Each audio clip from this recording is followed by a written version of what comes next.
Hi, everybody. Welcome back. I can't wait for this episode. This is episode 6 of Dismantling Morgellons with Alana Kyle. Hi, Alana. Hi, Kathleen. Wow, I'm excited. So we Dude. left off earlier today, and we wanted to talk about now solutions along with some other stuff. Regarding wounds and healing these lesions and the different thoughts and things that might go through a person's mind, and just, help people, help us navigate through can be a very scary situation for a lot of people. So anyway, we have Alana here, who's, I think, pretty much an expert on protocols and different things that people can do, that she's herself done, that has guided me and lots of other people to do, to try to heal. And remember, this is not going against your medical doctor's advice. This is not medical advice. If you have a medical emergency, you call 911 and get straight to an emergency room right away. So with that being said, Alana, um, could you please just start where you left off, Okay. earlier today? Because I know people that just listen to the episode are like, oh my gosh, I hope she gets into some of the stuff that's gonna help, me now. Yeah.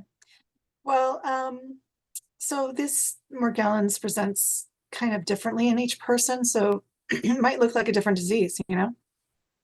But um, I could be safe saying that most people get sores. I mean, not everybody, but majority of people who have Morgellons get these sores, and they kind of appear to be some kind of a rash at times, or they appear to be sort of circular in nature. They kind of come out of nowhere. You could just be fine one day, and the next day you end up with all these sores. They just pop out of nowhere, and you might be covered with them. Are they big welts? Can they be big welts? It's very strange. I have pictures. Puffy. I have pictures of myself over the years, and with the what it looked like, and it didn't look the same throughout. So it kind of appears like sort of reddish on the surface. There's like a redness to it. And then it'll gradually turn into sores.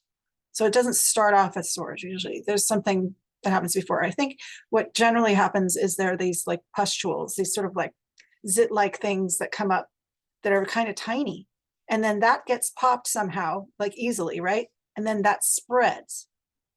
And it's hydrogel basically. It's in that it's like an infection. So it'll spread, and then all of a sudden you're getting it's everywhere, kind of like poison oak or something. And then you end up with it all over. And you can attest to this because it happened to you before, and it's happened to me before as well. And but I also believe that there are these nests underneath your skin in the deeper layer. And so that nest kind of spreads underneath your skin and pops up in other places. So it's kind of like, I'm not really sure how it spreads, but that's kind of my theory about it. And you could end up with sores all over your face, all over your arms, all over your legs. I mean, anywhere. They can come anywhere, even internally. They can be internal on your organs. So it's just kind of crazy. But so it gets like out of control really fast. And that's when people start to freak out, because then they think, oh, I'm really sick. And then they try to get help. And that's when they end up in the psych ward. I mean, I've heard so many stories about people getting, put into the psych ward because they said, oh, this is nanotechnology, or this is Morgellons. And so you really can't say those words around people too often, because you'll end up in trouble, you know. Luckily I never ended up there, but I listened to people, I listened to their stories, and I'm like, oh, I'm not going to go seek help, because that's what will happen. I mean, that's what's happened to a lot of our friends, a lot. So it's kind of scary, but so anyway, there's things you can do. So I have topical treatments I can talk about that I've discovered. Well, I've learned a lot from people over the years. You know, I've gone on the internet, I've scoured, I've listened to everybody's videos. I try to figure out, you know, what some good detox protocols would be. Of course, the first one that I would always mention is the quantum energy clearing protocol. Okay. Because that's going to deal with everything on a very deep level and on a level that you can't comprehend even. So that would be my first stop. So you go and you join the Facebook group Quantum Energy Clearing Protocol and follow the detailed instructions, and it's very easy, and you can get help if you need help with it. You can get started with that, and basically it's just a sort of like acupuncture, and it has to do with words that we have these printed files that have all these words on them, like organs, like glands, like all these different things, systems that we can clear the toxins from our bodies on that level. Okay. And then also you can clear for the frequency of the thing. So like you clear for Morgellons, clear for nanotechnology, and then your body has a way of kicking it out faster because your body will have the certain frequency that it needs to understand that thing. So your body won't have the autoimmune response that it normally would have, which is really powerful. You know, and that was one of the first things I cleared for when I did my clearings, like back in 2017, that's when I started. And immediately I had a huge detox going on and it was powerful. It made me realize there's just no way that this could be fake. This is absolutely real and very, very effective. So I would recommend that first. So then the second thing would be to block your frequencies, because you've got these EMFs and there's radiation coming into your home from smart meters, and you've got the cell phone towers, and you've got all of your equipment that you have all over your house. That's all affecting you. And you know, not to say that we should eliminate it all. I mean, we need it for, you know, work and play, and we use all this stuff. Okay. But I understand, but you know, basically, like when I've talked to some people, they say, oh, I have a router right by my head in my bedroom. And I'm like, oh my God, that's so easy to fix, right? You could totally take that router, put it somewhere far away from your bedroom, you know, don't put it underneath your bed on another floor, because that will also come up and go through the floor and into your room above. So you got to be careful where you put your equipment. And then at night, you know, I never leave my phone by my head. And, you know, there's just simple things that you can do that will totally improve your life. Totally. I had an alarm clock by my bed that had a big transformer on it into the wall. And that thing was putting out so many EMFs. It literally kept me awake. And I didn't know, you know, I had this thing for years. I didn't know it was doing that. So immediately I went through my bedroom and eliminated, you know, don't have a TV in your bedroom. Don't have equipment in your bedroom, you know, whatever equipment. Even speakers are really bad for EMFs. Even I found out air filters, you know, the air filtration things that get plugged in takes an enormous amount of EMFs. And so there's like EMFs coming into your room, you know, it's bad when you're sleeping. So you really got to work on that. That's number one. What about air conditioners? Air conditioners. You know what? I see. The only way to know really is if you have a meter. And actually, you can get one on your phone. There's apps you can get on your phone. No, you can put an app on your phone and it will read these things for you. Yeah, yeah. So, I mean, there's things you can do, but you could also hire somebody to come in and go around the house and figure out where the EMFs are coming in.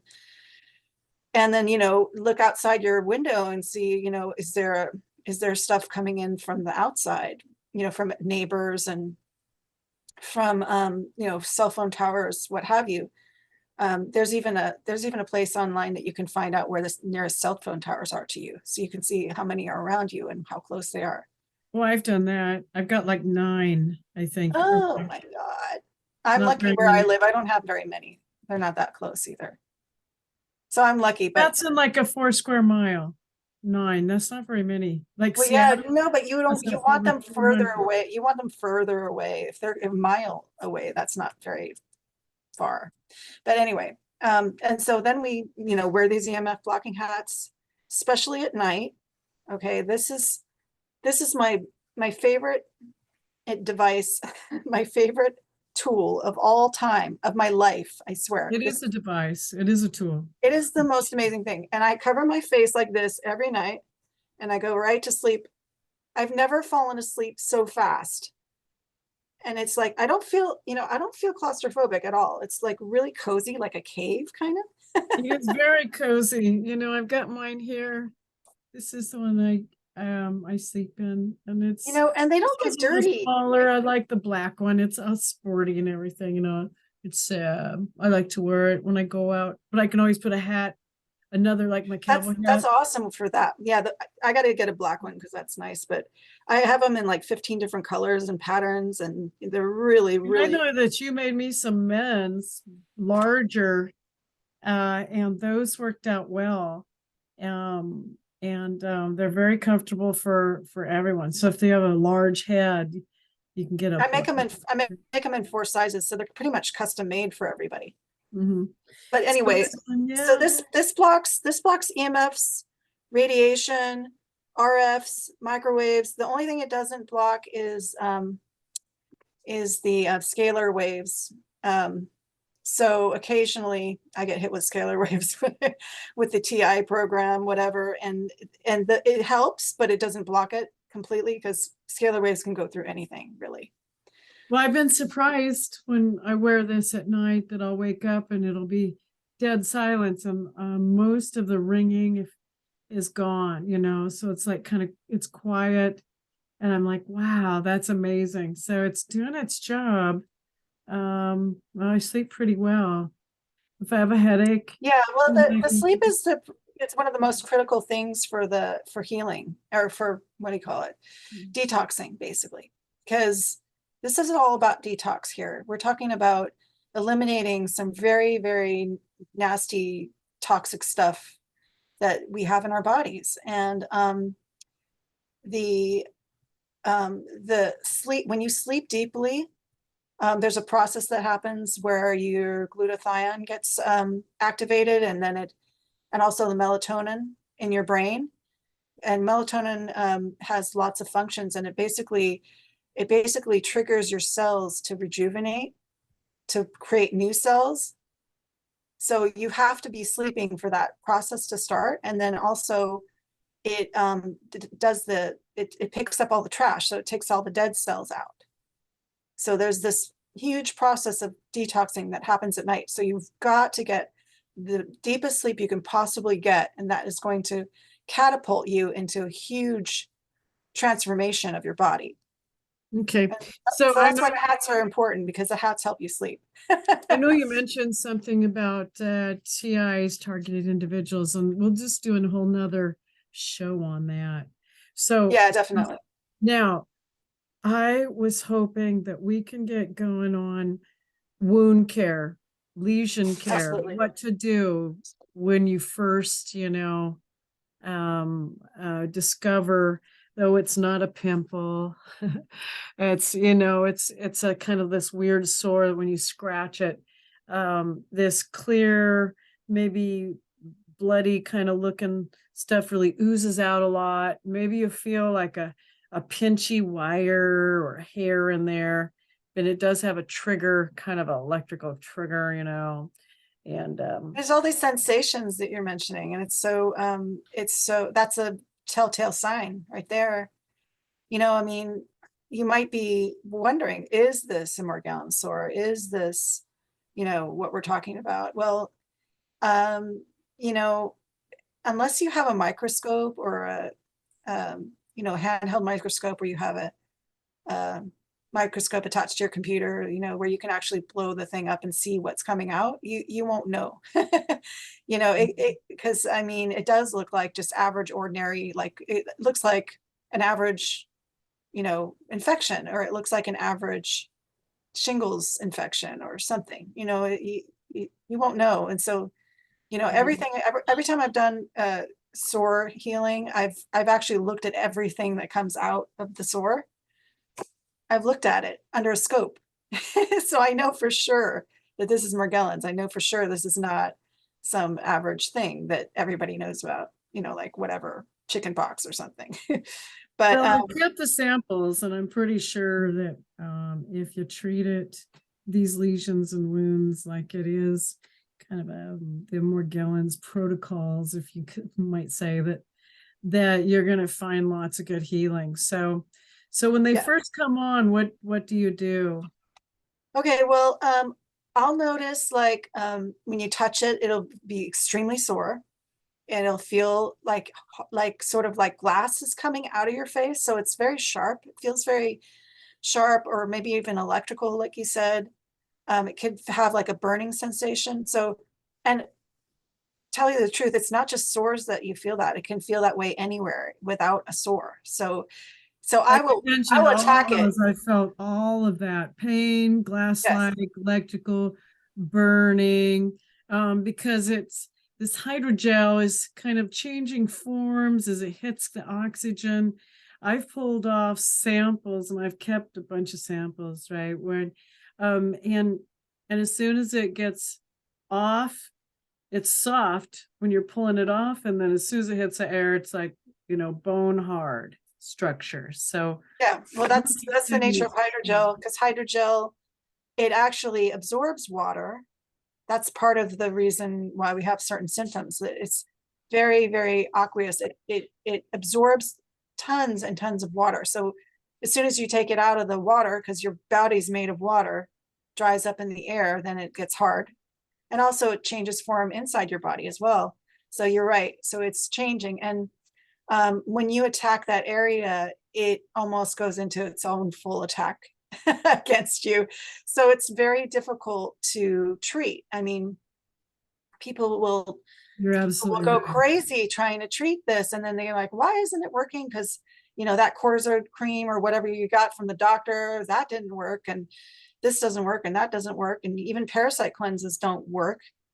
And so, we had to figure that out. We had to figure out, well, how do you get rid of these sores, and how do you do it fast and without so much trauma and pain? Because there is a way to do it that causes extreme agony and pain, and you don't want to do that. You don't need that. You don't have to go that extreme route to get rid of these things. But True. so what we True. have to do is we have to melt the layers, and there's tons of layers. There's maybe 25 layers of hydrogel. They're layer after layer after layer after layer. You have to kind of take it slow and just do it very methodically. And then, you use I have certain things that I use that just pulverize the hydrogel, just melt it. And then as you're melting it, you're rubbing, and you'll find that a lot of stuff will come out really fast. There'll be like stuff pouring out of it. Yeah, it'll feel like beads of plastic or dust or something, or maybe even Kind of gritty. like shrouds. And you just want to keep wiping that gently off. And we'll explain more, but just remember that it's coming up out of the skin. And so you want to work it towards the center in a way and help the skin to stay healthy while this nanotechnology is working its way up through the skin. Some of it, like she says, can be very painful because it's like glass, can be glass-like shrouds. There might be large beads. If you're like me, I will. I have I have some examples. Let's see. I have examples of some stuff. Okay, this is something. Look at that. It's amazing to me that you get the sample and then you actually put it under the microscope, and so the blue. Do you know what the blue means? So there's a lot of blue in the nanotechnology, and definitely that's like new technology. There's blue nanofibers, then there's blue like plaques that are like glass. They're like flat plastic pieces or glass pieces. And I mean, here's another one. Here's one, Yeah. sort of a glass piece. And there's Unbelievable. so all these Well, different, it's going to be fantastic because I've got a bunch of samples and I'm going to get a microscope and do it. So, but let's press on now. yes. You've Yeah. got a sore, you've got the Okay, lesion. here's an example of a sore, just so you know what a sore looks like. Oh, yes. And Those they're are sort of classic, circular classic, and yeah. they're deep. They go really, And when they you're cleaning it hurt out, and they're yeah. red and they get Red. scaly around the edges and they can get a big scab and stuff. And so, Yeah, anyway, so continue basically on. it's kind of a process that you have to continue day after day after day. It's not, I mean, it's like we're so used to things being fixed really fast, you know, by medical stuff. It's like, oh, just take a pill and it'll be gone tomorrow, you know, just take this thing and you'll be done, you know, put this thing on and you'll be done. That's not what happens here. We have to do this thing like warriors. We have to go to battle. 6, 8, 10 weeks. Could It take might take 6 months. I know people that say they've had lesions for 7 years that have not healed. So we're talking a long Well, time. that won't happen with us here because we know how to deal with it. But that does happen if you're not doing the right things and you don't understand what you're dealing with. Okay. All right. Yeah. So here's what I know. Can I throw in a few Yeah, things? of course, do. Yeah. When the lesions appear, they're gonna be puffy and you're gonna be like, oh my God, what's this? And basically, you know, it's like a volcano. And I if I can, I try to pick off the top and lance it a little bit and let kind of this stuff ooze out. Remember, it's full of nanotechnology, so you know, hydrogen peroxide is good to use on it, flush it out. If it was on my head, you know, I would just get the squirt bottle and, you know, or if it's on my arm and pat it, you know, around it and keep that really clean. And I think that keeping it clean. So lately I have evolved to going to a veterinarian's, like a feed store and getting some This stuff. iodine cleaner. Oh, there it is. That's it. I just got it. Yeah. And so then when you get one of these, I've been taking that and mixing with borax and making a paste and gently applying that in the shower or bathtub or wherever you are, the sink, and gently rub the sore down until, you know, it hurts too bad or for me, you know, you've had enough, or because you're gonna feel a bunch of stuff come up out of it. It's gonna be hard to imagine or believe, but it really is happening. So I know keeping it clean that way is good. And then if it hurts, you put like vitamin E over it once you're done cleaning it. That'll take care of some of the pain. Just straight out of the bottle, vitamin E oil, right on the wound, wherever it's at, you know. So that's a good place to start. I always think cleaning it good. And then you keep saying, keep the scab off because that's hydrogel and graphene oxide and then the nanotechnology coming out. And as you peel that off, then the stuff stuck in it, you can save those samples. Okay. Yeah, I save my samples on packing tape, but you know, I mean, I would save everything. There's too much. I already have too many samples, but I do save the ones that are kind of unusual so that I can look at them more closely under the microscope and really take a look at what is coming out.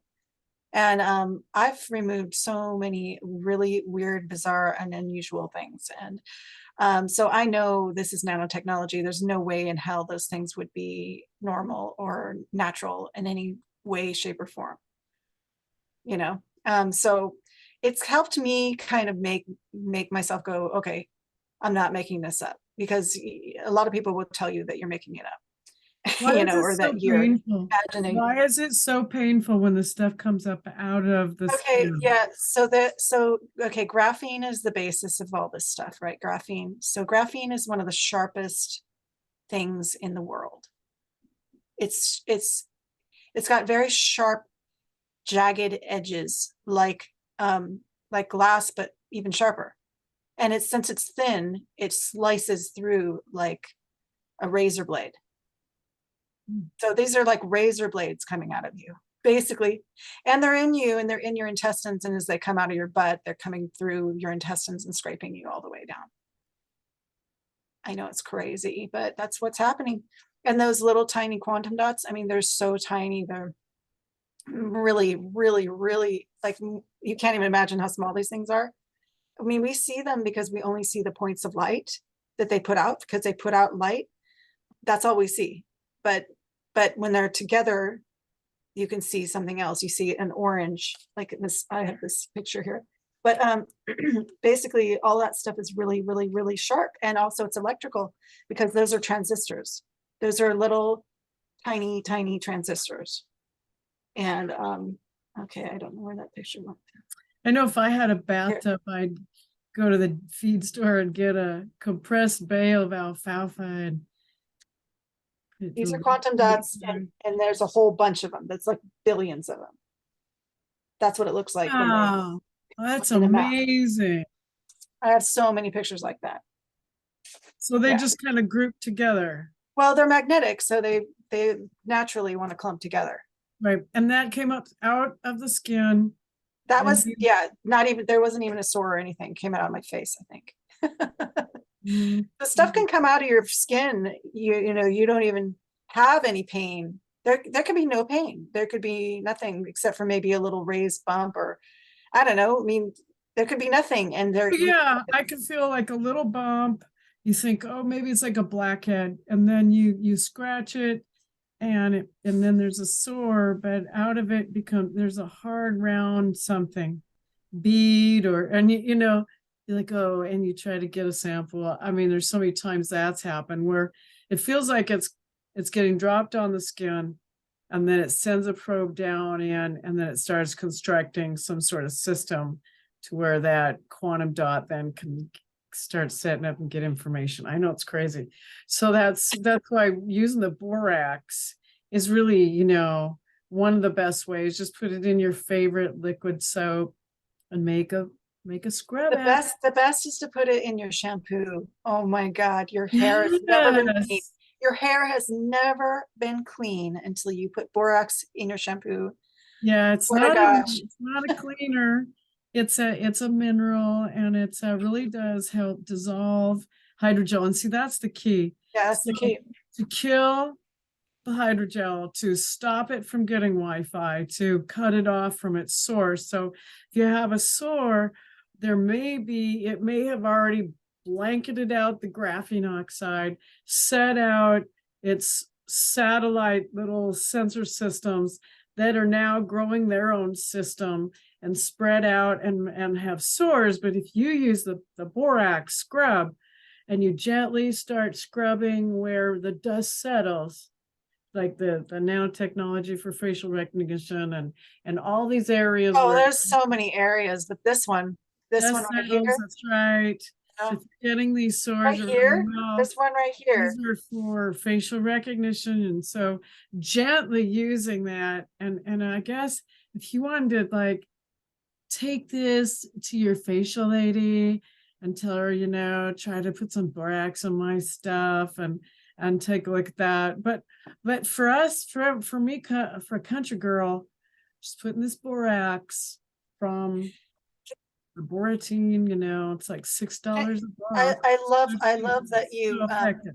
I love that you figured that out, because that is so helpful. But I think one of the most effective treatments is taking a borax bath, because then you get your whole head to toe, you know, and you can't believe how much stuff will come out of your skin and your hair and everything, your ears. I mean, literally, it just kind of comes pouring out, because the heat from the water melts hydrogel too, because hydrogel, of course, it has responses to pH, temperature, pressure, frequency, light. There's all these things that affect it.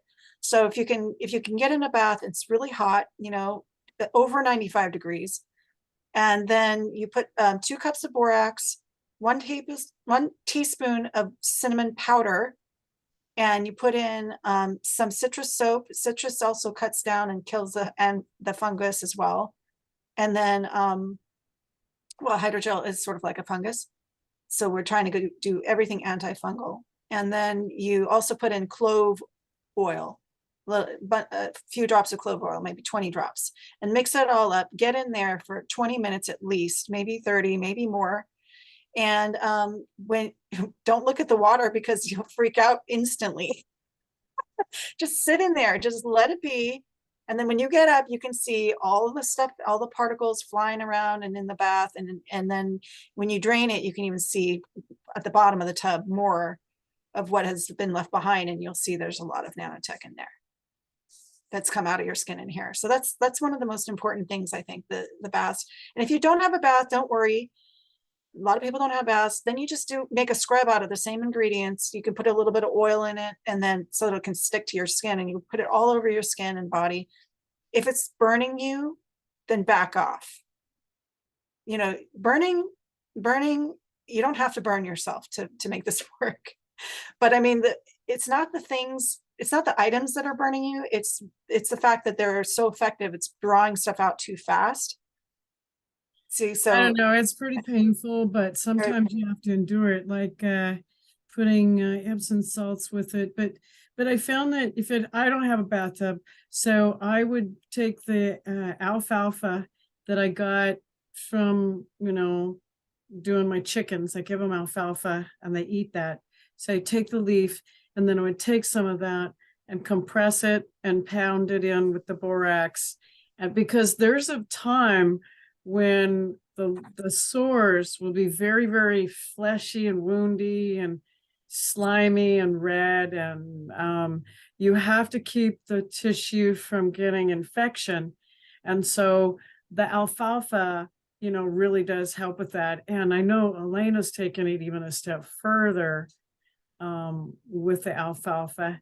And we have, I think, like about 7 minutes left. okay. Can I talk about the alfalfa a little bit? Just do whatever you think is best to give people the best shot for episode 6. Okay, so I've learned a little bit about alfalfa because I think it's a really, really good thing to add to everything. But I especially think we need to be taking it internally. So you can get alfalfa tincture. You can get the organic alfalfa tincture. I got mine from Amazon, but basically it's in a little bottle, and you can just drop some drops, like 20 drops a day, into your ginger shot or whatever, into your orange juice. I do it every morning, and already I'm seeing a tremendous difference. I love alfalfa now. I'm so excited. So I know it's binding with the metals. I could see it because I did a treatment on my face with the alfalfa seeds, and I saw all the quantum dots come out. Just tons and tons and tons and tons of quantum dots. Yeah, I know. I just took it and mashed it and packed it and made a paste with stuff, and then just packed it on there and just put Band-Aids over it and slept with it. It didn't sting or anything. Better the it next didn't sting, did it? It didn't sting, right? No, it didn't. No. But what did sting was there was a little bit of Epsom salt in there because I wanted to draw out any infection, and there was a little iodine in there, and just I made like a concoction, and because it was pretty severe, and I know what to do to really hit it hard, and you got to just pack it and leave it. It's like a gunshot. Yeah, the more you leave it, the more it'll start drawing instantly. It'll start drawing stuff out. Then you can start picking off the artifacts and the hydrogel and the stuff and save it if you want. Or but there will come a time when this stuff will come up, it will harden, you'll be able to pull it off and keep going, and you'll be dismantling it. Hence why we call this Morgellons, because when you have these lesions and sores, that's what it is. It built, and so you have to dismantle and cut off and circle the wagons and keep working on this stuff at your ability. It's like, just keep going. Just keep going. Yeah. That's why they know this. It's really hard. They say you have a sore like this, it's OCD, because you really can get focused on it because you understand that it's smart and it's growing. and it's changing and building right almost before your eyes in a way, you're not going Yeah, you crazy. have to stop it. Yeah, you have to stop it. And it's hard to do. And it takes a lot of like willpower, because I know that there's other elements to this too, where it's not just about a physical thing. There's a mental, emotional component to this. Absolutely. You'll start to doubt yourself. You start to think, well, maybe I am hurting myself. I don't know. No, because it's painful. And It's what I really, tell people is that if you have lots of these sores all over you, go to the feed store and get a spray bottle of iodine that they would spray on a cow's back, and just spray yourself with the iodine, for God's I would, sake. anytime you start with Feel something it. new though, test it first, because you don't really know how bad it's going to be. True. Just take a precaution, but I'm saying that Yeah. I've been able to successfully go and find my stuff at feed stores, and it's perfectly safe because I've raised on a farm, born on a farm. So Oh, I know it's safe, and I'm you're excited not to saying try it's it. not. You're not countering me. I get it. No, you're just like the No, voice of I want to, caution. I You're want to try. right. I can't wait to try this. You're right. You are right. And this is not medical No, but I advice. mean, I've had people try the baths, and they accidentally, instead of using the powder, they used cinnamon oil, and they burnt it. I've done it. I've done it too. I just tried it to see what would happen. And I was on fire, my head to toe on fire. My skin was on fire. Yeah, I've tried some stuff that was like, whoa, no, no, You no. got to I'm be not like careful, one of you got to these. start easy and slow before you do anything. Yeah, so 3 minutes, 3 minutes. Okay, I didn't even get into any of half of what I so we're gonna have to keep going, guys. You gotta keep following us because we got so much more here. I wanted to Gotta talk about keep going with DMSO. these episodes. This is number 6. DMSO is really an important key to this healing, and I didn't even get to talk about that. And there's sulfur ointment, calogel, there's DMSO, and then I have a whole new protocol now with ginger shots, lemon juice, and alfalfa. And that it's incredible. It's incredible. So I'm really a lot of stuff to talk. I know, because I had to jibber jab just a little bit. No, of course. I but want to hear your stories. no, no, it's been great. I mean, we're learning a lot. I've been taking notes from your lecture, and Well, I've got more to go. I'm especially excited about alfalfa. I think that is such a key because there's chlorophyll in it. And there's a high concentration of chlorophyll, and that cleans toxins out of your blood. I know I put cilantro in my smoothies every day. Yeah. So you mentioned Clifford Cornicom in the last video. Can you just give us his website, or It's Carnicom Institute, I believe, but I don't know if it's changed, but carnicominstitute.com. And Harold it's kind of a lot. Couch? He has so much information there. It's a little daunting to go through. But I Get can give you a familiar with synopsis. his work. Yeah. Get familiar. And then Harold Couch. He used to be Harold Coutzella, but he is by Harold Couch now. Oh, okay. Okay. So Yeah, he's I just want to amazing. throw those guys in. And then do you want to give people a contact, or Yeah, so if you want to contact me, come and join my group, EMF Blocking Hats by Alana. Or you can messenger me in Facebook under Elena Kyle. I think there might be more than one Elena Kyle, but we'll see. But or just leave me a comment under this video, and I can reach you. Excellent. Okay, well, this is Kathleen Fitzgerald and Elena Kyle signing out. We'll see you for episode 7, and stay tuned for more information. This is Dismantling Morgellons, over and out. See you guys next time. See you next time.